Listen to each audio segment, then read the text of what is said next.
I'd put on my little greeny-coloured costume, which is at least tried and tested. Only when I came down, Henry said, "Oh, are you going in that?"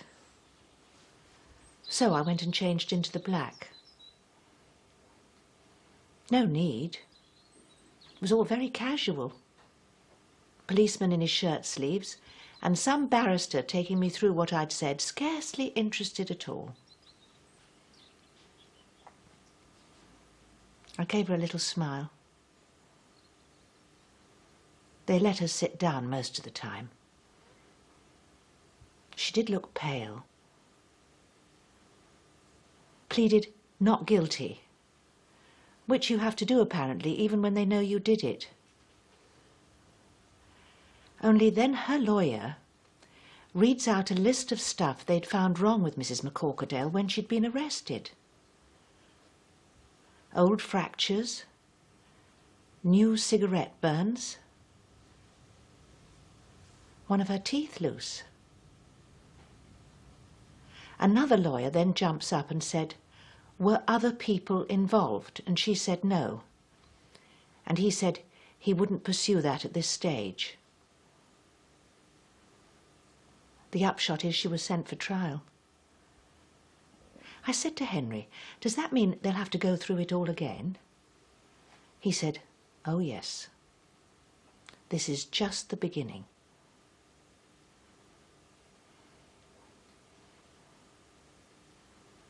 Policewoman came round this afternoon, said, did I want any counselling?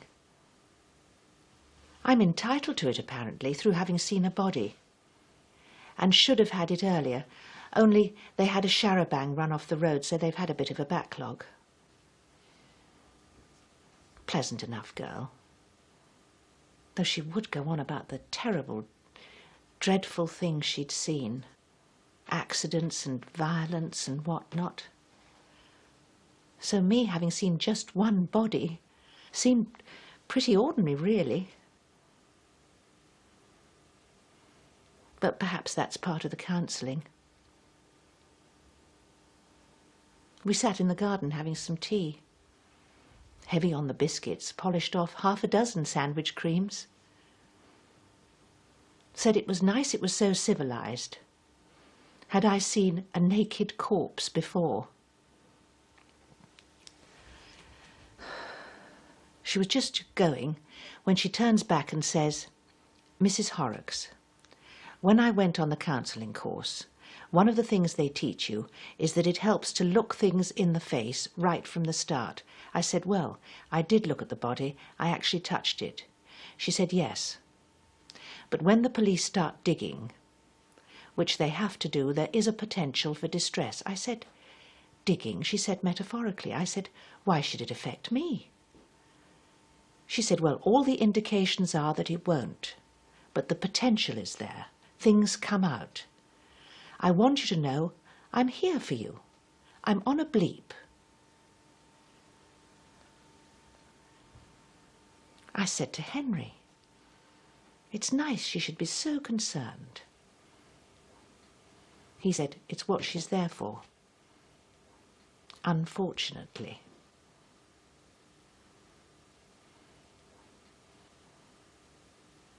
Article in the Mail yesterday, which I'd always thought was that bit more refined, but it was full of silly stuff about the case. What goes on behind neat privet hedges type of thing. I said to Henry, a fat lot they know. There actually isn't a privet hedge in the entire road. They're mostly beech, and one or two with cypresses Leylandii. He said he didn't think that was quite the point, and to a reporter, a hedge was merely something to be peered through.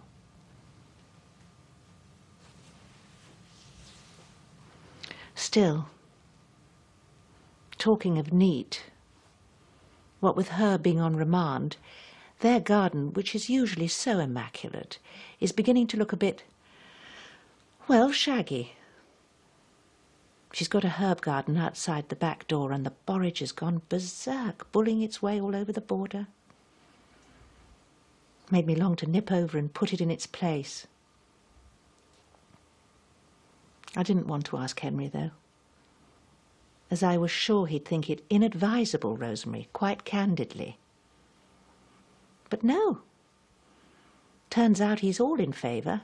Had in fact occurred to him, though it has to be said, coming at it from a different angle from me, saying if we were ever to get anywhere near our asking price, a garden going to seed in the same road is the last thing one wants.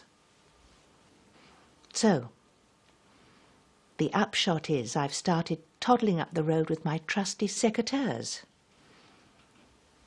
Thought I'd cut back the poppies now that they've flowered. Give the achillea a chance to come through. Of course, I've scarcely got my kneeling pad down when Miss Lumsden's out, contriving to come by with an unconvincing bottle of Lucozade en route for the bottle bank. Wants to know if there are any sweet peas going begging. I said I'd thought of picking some and taking them down to the hospice. She said, "Oh, what a nice idea. Some people might feel a bit funny about them, but I suppose they're all too far gone to care." And lots of jokes, of course, along the line of Mr. Pemberton's. Who do I have to shoot for you to come and do my garden? Smile got a bit fixed after a bit. Except that Sheila Blanchard did actually come in and lend a hand weeding the borders. She said she didn't blame her a bit. I mean husbands, Rosemary. Who needs them? I said, well, they can be a comfort. She said, can they? Reggie isn't. I'm the comfort merchant. What's Henry like? Oh, I said, he's very...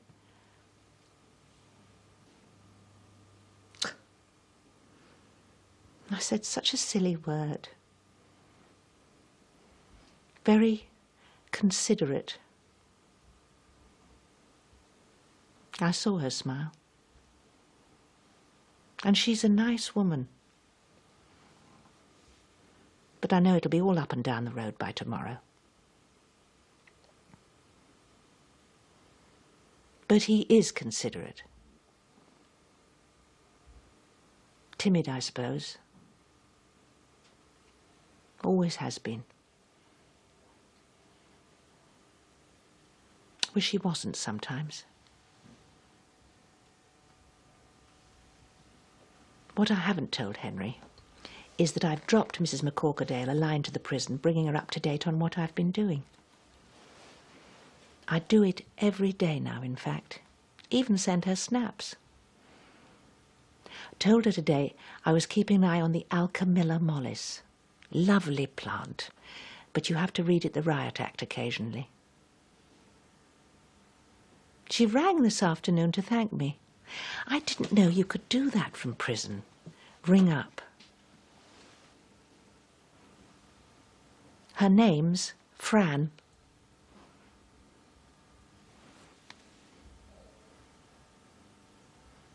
Dear Fran.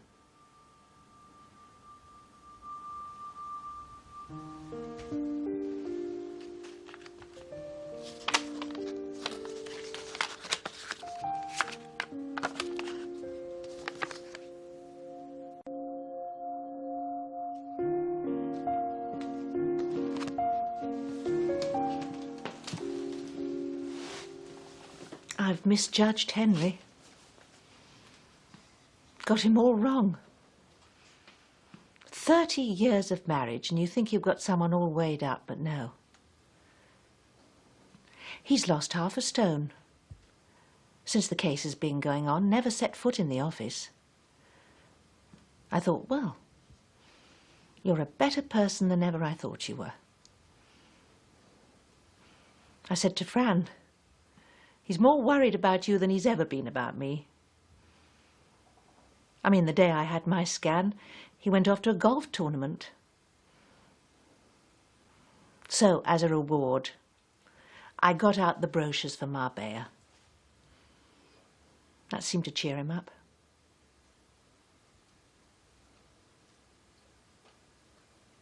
It's all come out in court, though. Turns out that Mr. led her a dog's life, literally. The defence produced a collar and lead in evidence. Beat her, terrorised her. A saga of protracted and imaginative cruelty, counsel said.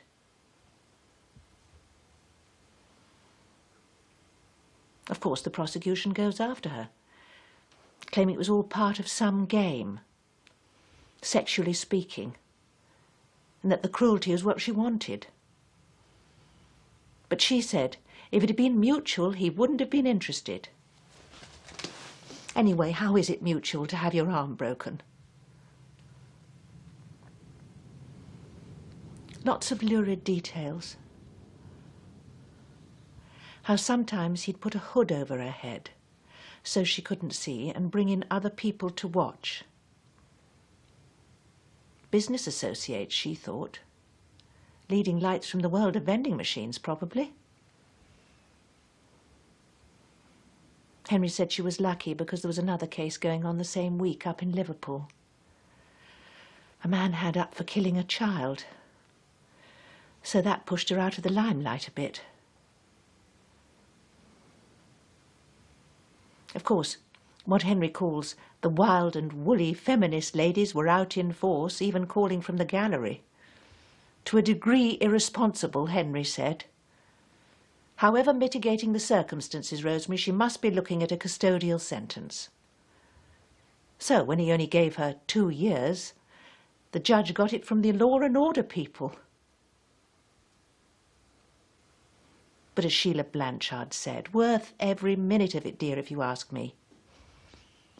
Couple of years basket weaving, and you get the bed to yourself. Cheap at the price, just wish I had a gun.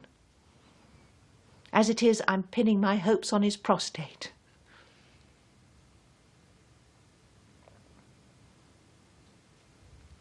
I can't go and see her so often now she's convicted. And Henry doesn't know I go at all. Well, I've never had a best friend before. The sort you can tell everything to. Never had one. Never been one. Not even when I was a girl, not the type, I suppose. And no secrets to tell anyway. And with not having children, I was never a member of that club either. She's in Rissington, the other side of York. It's one of those modern places. Looks like a business park. Or an out-of-town shopping centre. Crimes are us. She's transformed the prison garden, which used to be very utilitarian, cabbages and lettuces and what-not. But now she's got them to do some interplanting, even make a bit of a potager. And while it'll never be Sissinghurst, well, the site's too windy. It's streets ahead of what it was.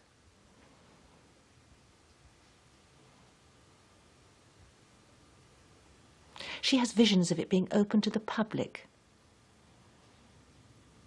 But that's difficult with it being a prison. We go and sit on a seat in the garden. And she started telling me all about the things he forced her to do.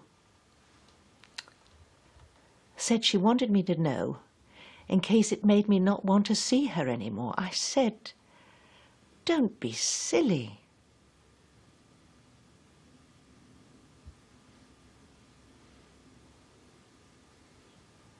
But terrible things.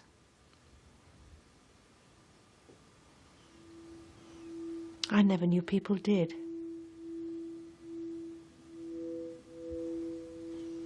And with a hood over her head, and men there, watching in silence.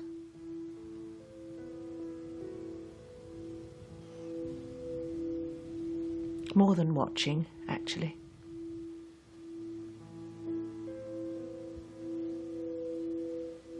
One of them, who had a funny habit, and I knew what she was going to say the second before she said it.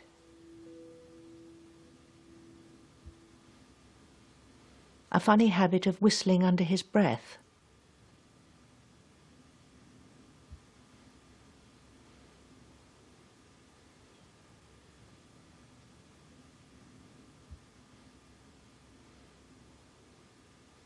Of course, a lot of people do that.